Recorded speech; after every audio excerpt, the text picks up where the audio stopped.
ইলিশের ভরা মৌসুম চললেও বরিশালের নদ নদীতে পাওয়া যাচ্ছে না ইলিশ, যে কারণে বরিশাল পোর্ট রোডের পাইকারি মাছের বাজারে পাইকার আসছে কম। ব্যবসায়ীরা বলছেন, জুন থেকে অক্টোবর ইলিশের মৌসুম, সে অনুযায়ী ইলিশ পাওয়ার কথা ছিল, মাছ না পাওয়ায় গুনতে হচ্ছে লোকসান। বিধান সরকারের প্রতিবেদনে বিস্তারিত।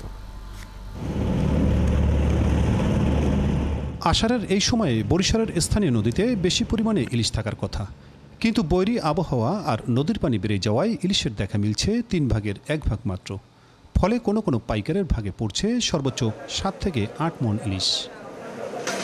এখন জন্ম সনদ দিয়ে খোলো বিকাশ স্টুডেন্ট অ্যাকাউন্ট, নিজের বিকাশ নিজে কর।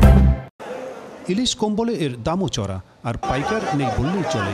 তাই মোকামে মাছ পাঠাতে না পেরে ব্যবসায়ীরা পড়েছেন লোকসানের কবলে। নদীতে প্রচুর মাছ হওয়ার কথা এবং পাইকার পত্র আসার কথা, কিন্তু পাইকার পত্র আসে না, নদীতেও মাছ নাই। 1 কেজির মাছ বিক্রি হয়েছে 1750 টাকা, আর এলসির মাছ বিক্রি হয়েছে 1450 টাকা, আর 500 গ্রামের মাছ বিক্রি হয়েছে 1300 টাকা। পানি বেশি, এই জন্য আর কি মাছ একটু কম, পানি কমলে একটু মাছ হওয়ার মোটামুটি হয়।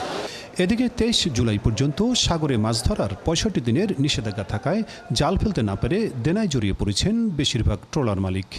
আর সবচেয়ে বেশি ভোগান্তিতে মাছঘাটের শ্রমিকরা। তারা বলছেন, বছরের এই সময় ধার দেনা বেশিরভাগ মিটে যায়, এবার ইলিশ নেই, তাই বিপাকে তারা।